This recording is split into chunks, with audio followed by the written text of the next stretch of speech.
Bonjour à tous et à toutes et bienvenue sur cette nouvelle vidéo. Donc je me présente pour ceux ou celles qui ne me connaissent pas. Je m'appelle Elodie, je suis thérapeute holistique et aujourd'hui nous allons voir un nouveau sujet qui explique pourquoi certaines personnes ne sont pas toutes réceptives à l'hypnose ou à la méditation. Alors, on entend souvent dire que l'hypnose ou la méditation ne fonctionne pas pour tout le monde. Certaines personnes disent je n'y arrive pas, je ne ressens rien, ou alors ça ne marche pas sur moi. Dans cette vidéo, nous allons voir pour quelles raisons certaines personnes semblent être moins réceptives et surtout pourquoi cela ne signifie pas que l'hypnose ou la méditation ne sont pas faites pour elles. Alors la première raison est liée aux croyances. Si une personne pense que l'hypnose consiste à ne pas garder le contrôle, si elle pense que la méditation doit absolument faire en sorte de ne penser à rien, alors elle risque de ne pas pouvoir recevoir et intégrer toutes les suggestions. L'hypnose et la méditation, c'est un peu comme une radio. Si la fréquence n'est pas bien réglée, on n'entend pas ce que l'on souhaite. Et donc cela ne veut pas dire que la musique n'existe pas, mais simplement que le réglage n'est pas encore le bon. Donc ce n'est pas que la personne ne capte pas, c'est l'ajustement qui est à affiner.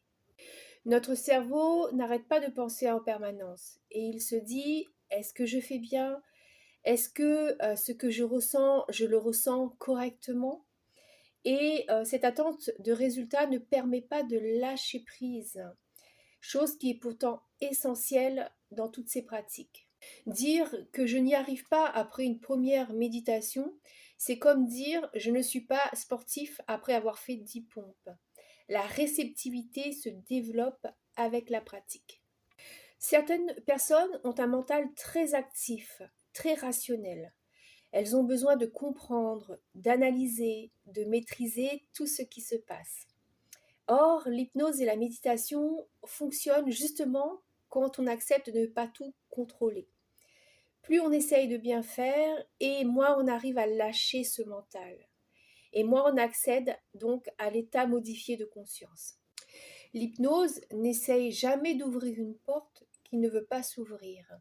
Elle attend que la porte soit entr'ouverte, mais très légèrement.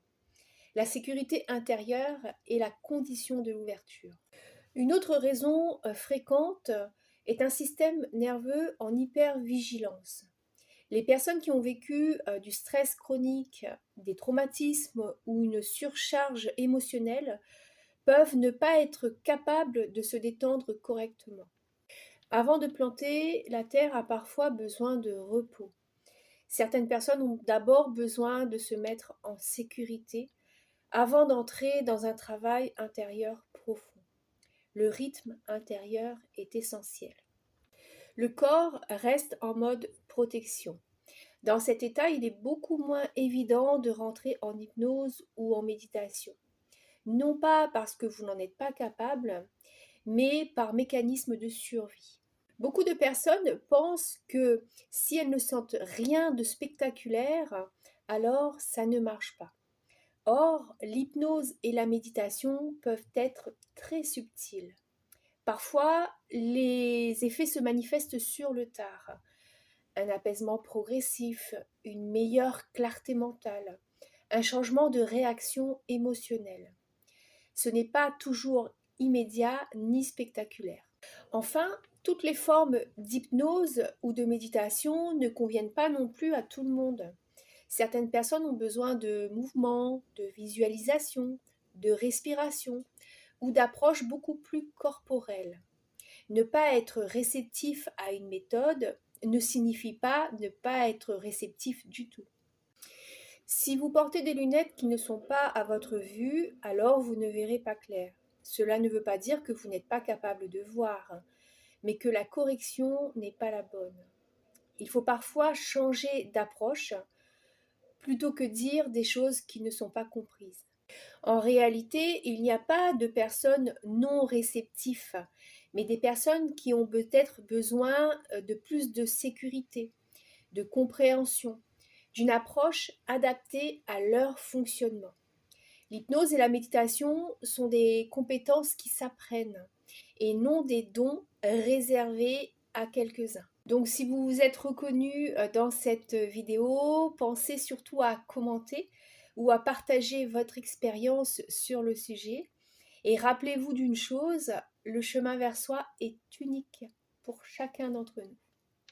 Je vous remercie de m'avoir écouté. Je vous retrouve très vite pour un prochain sujet et je vous dis donc à très vite. Bye.